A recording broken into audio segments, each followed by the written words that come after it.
नमस्ते दोस्तों। आज सुनिए हिंदी की सुप्रतिष्ठित लेखिका कल्पना मनोरमा जी की लिखी हुई एक बहुत सुंदर सी कहानी सुकन्या। मेरी जुबानी। मैं हूँ सीमा सिंह। नवंबर का पहला रविवार सुकन्या के आने से गुला का घर खुशियों से भर गया। वो बेटी को गले लगाकर भाव विवल होकर बोली, बेटियां तो घर की रौनक होती हैं। बहू मुस्कुराकर देख रही थी। उसे इशारा किया तो पग प्रक्षालन हेतु वो थाली में जल ले आई। केतकी अर्थात नाउन बुआ पहले से बिराजी थीं।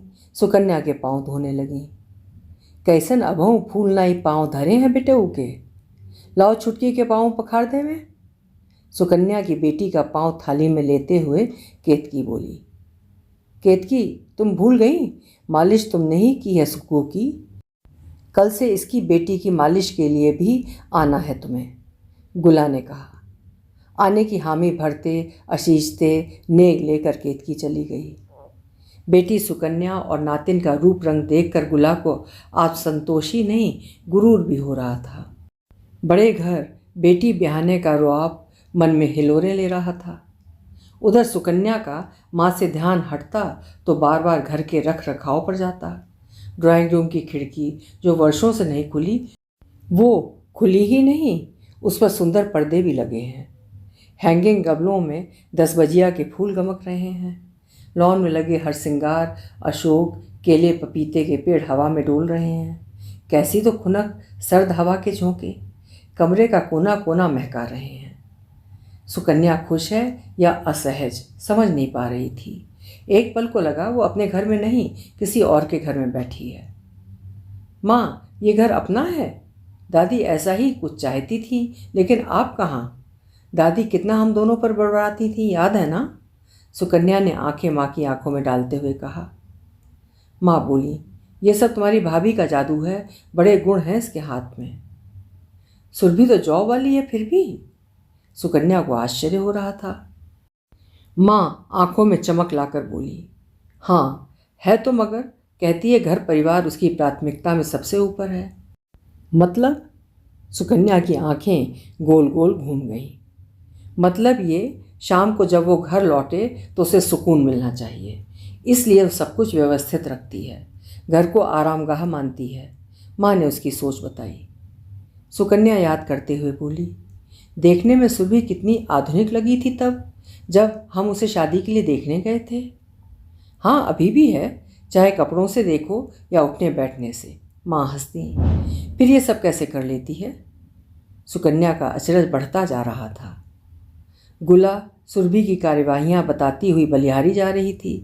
सुकन्या का मन अनपहचानी हीन भावना से भरता जा रहा है, ये वो नहीं जान पा रही थी।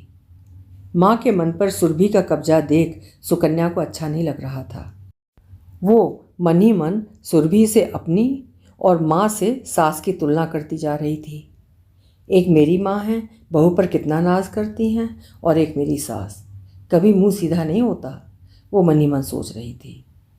सुकन्या गुला की बड़ी संतान है। माँ ने बेटी का लालन पालन बेटे से बढ़कर किया है। पूरी पौरुषी बादशाहत से सुकन्या बड़ी हुई। यूनिफॉर्म से लेकर घर के कपड़े तक गुला ने लड़कों वाले ही पहनाए। टॉम बॉय संबोधन माँ बेटी दोनों को हमेशा लुभाता रहा। एक दिन सुकन्या सोकर उठी, देखा सुरभि दफ्तर जा चुकी थी। नाश्ता मेज पर लगा था। गुला स्नान ध्यान में मग्न थी। गुला पास आकर बैठी तो सुकन्या ने भड़कना शुरू किया। क्या माँ, हर समय आप सुरभि की तारीफ करती रहती हो? पापा के मुंह में जुबान कभी थी ही नहीं, उनसे क्या ही कहूँ। आप देखो, जबकि घर की सारी व्यवस्था उसने इधर से उधर कर डाली, फिर भी सुरभि आपको गुणी लगती है। क्या ज़रूरत थी दादी के समय से रखा ड्रेसिंग टेबल हटाने की, ये खिड़की खोलने की, किचन में नया प्लेटफॉर्म बनवाने की? गुला समझ नहीं पा रही थी कि वो बेटी को समझाए कैसे बताए कि उसकी भाभी ने जो किया घर के लिए उपयुक्त ही नहीं सुंदर भी है। सुकन्या फिर से घर को ध्यान से देखने लगी। हर चीज़ व्यवस्थित, खूंटियाँ खाली, डोरियाँ हटा दी गईं, दरवाज़ों के पीछे से कीलें उखाड़ दी गईं। दादी की आराम कुर्सी की लतावन हट गई। उस पर रखे 2 कुशन को देखकर उसने सोचा, ये घर है या होटल? घर तो अस्त व्यस्त ही अच्छा लगता है। माँ, मेरी ससुराल में भी सुरभि जैसे ही लोग हैं। हर काम समय पर खाना पीना सोना उठना। मैं तो सुबह से ही थक जाती हूँ, मशीन थोड़े ही हूँ। मुझे तो ऐसे लोग सनकी लगते हैं जो हमेशा सिपाही की तरह अलर्ट रहते हैं। मुझसे नहीं उठा जाता जल्दी, ना ही उठते ही नहाने का मन होता है। आप तो जानती हैं, मैंने नहाकर कभी अपने कपड़े ही नहीं धोए तो दूसरों के क्या धोऊंगी। लेकिन वहाँ मेरी परेशानी कोई समझता ही नहीं। सुकन्या की आवाज़ में खींच थी। गुला को अनजाना सा धक्का लगा। कुछ देर मौन रहकर बेटी को समझाया, अब सुरभि खुद थोड़े ही करती है सारे काम। बेला और पिंटू की सहायता से घर संभालती है। तेरे घर में भी कई सहायक हैं, मैं जानती हूँ। माँ, मुझे समझ ही नहीं आता कब क्या काम किससे करवाने के लिए कहूँ, सुकन्या उलझन के साथ बोली। गुला जब कुछ नहीं बोली तो सुकन्या उठकर ऊपर कमरे में चली गई। आश्चर्य, यहाँ भी कमरा उसका इंतज़ार कर रहा था। सुकन्या के 16वें साल के जन्मदिन की बड़ी सी तस्वीरें दीवार पर अब भी लगी थीं। कमरे का इंटीरियर बदल चुका था, जो नहीं बदला था उसे रीअरेंज कर दिया गया था। सुरभि दिवाली की छुट्टियों पर थी। बेला के साथ मिलकर खाना तैयार किया। सब लोग खाने की डाइनिंग टेबल पर थे, लेकिन सुकन्या अभी नहीं पहुंची थी। सुरभि उसे बुलाने चली गई। जी चलिए, खाना खा लीजिए, सब इंतज़ार कर रहे हैं। सुरभि की मीठी सी आवाज़ सुकन्या के कानों में पड़ी। वो बोली, बेटी को सुलाकर आती हूँ, तुम लोग शुरू करो। चलो ना जीजी, गुड़िया अभी तो सोकर उठी है। सुरभि ने स्नेह से कहा तो सुकन्या का मन तरल हो आया। उसने हाथ पकड़कर सुरभि को बैठा लिया और पूछ ही लिया, एक बात बताओ सुरभि, तुम इतना सब कैसे मैनेज कर लेती हो और खुश भी रहती हो? मैं समझी नहीं जीजी। सुरभि वास्तव में कुछ नहीं समझ पा रही थी।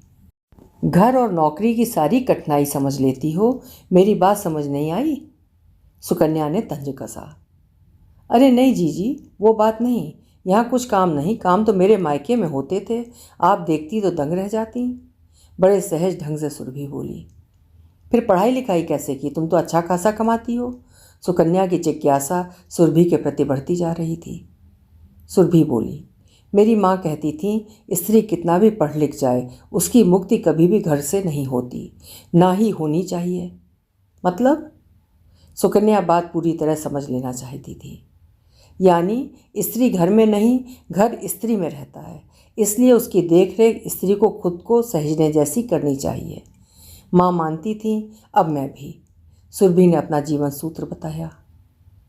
बेतुकी पाबंदियों में घुटन नहीं होती थी? सुकन्या ने मुंह पिचकाकर पूछा। बचपन माँ के अधीन होता है, जैसा माँ ने कहा हंसकर रोकर करना पड़ा। माँ की आइडियोलॉजी के आगे मेरी साइकोलॉजी कभी काम ही नहीं आई। सुरभि हंस दी। गलत किया तुम्हारी माँ ने, सुकन्या तपाक से बोली। नहीं जीजी, माँ की परवरिश ही है जो आज सब कुछ संभाल पा रही हूँ। अब दिन पर दिन माँ की कही हर बात और अनुशासन में रहना ठीक लगता जा रहा है। कितना भी बड़ा और उलझा काम क्यों ना हो, कोई ना कोई युक्ति सूझ जाती है। उसी के दम पर ऑफिस और घर दोनों को मैनेज कर पाती हूँ, और जब जब ऐसा कर पाती हूँ सबसे पहला थैंक यू अपनी माँ के लिए ही होता है। उन्होंने ये सब ना सिखाया होता तो कुछ भी नहीं कर पाती। सुरभि अपनी माँ के प्रति कृतज्ञ दिखी। सुरभि की बातों से ही नहीं, आंखों से भी माँ के प्रति कृतज्ञता झर रही थी। सुकन्या को अपनी माँ के थोथले खोखले दुलार और बचपन की अपनी मनमानियों पर गुस्सा आने लगा। तुम चलो, मैं अभी आती हूँ, सुकन्या ने फिर से कहा। सुरभि चली गई। उसके जाने के बाद सुकन्या के जो आंसू पिछले दिनों से रुके थे भरभरा पड़े। थोड़ी देर रोने के बाद जब मन हल्का हुआ तो मुंह धोकर डाइनिंग टेबल पर पहुंच गई। अपनी पसंद का खाना देखकर फिर हैरान हुई। माँ बहू की तारीफ करते थक नहीं रही थी। भाई और पिता चुपचाप मुस्कुरा रहे थे। बेला सुरभि के आगे पीछे दौड़ रही थी। सुकन्या को चिढ़ होने लगी। वो चुपचाप खाना खाकर बाहर चली गई। माँ समझ गई, लेकिन उठकर उसके पीछे नहीं गई। दीपावली की तैयारियों से लेकर पूजा पाठ तक सुरभि को हंसते बोलते देख सुकन्या हतप्रभ थी। भाई दूज के लिए सुरभि को मायके जाना था। खाने की तैयारी कर भाई भाभी निकल गए। बेला और पिंटू रसोई में लगे थे। फिर भी काम उस तरह से नहीं निपटा जैसा सुरभि संभाल लेती थी।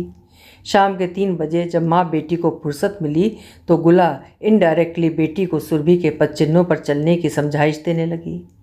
बेटी इनडायरेक्टली माँ को बताने लगी कि अगर बचपन में उसे उसकी माँ ने टॉम बॉय न बनाया होता तो शायद आज वो भी सुरभि की तरह कामयाब और सम्मानित जीवन जी रही होती। कुछ सोचते हुए सुकन्या बोली, माँ आपने तो सिर्फ मेरा नाम ही सुकन्या रखा, सुरभि की माँ ने तो उसे सुकन्या बनाया है, आप क्या कहती हैं? सुकन्या ने तंज में बोला था। माँ को लगा तो जोर से, लेकिन वो बेटी की मनोदशा समझकर भी अपनी खामियां उसके आगे स्वीकार नहीं करना चाहती थी। अपनी जीवन शैली पर पछताने के बजाय गुला कोई ऐसी युक्ति सोच रही थी जिससे आत्मरक्षा हो सके।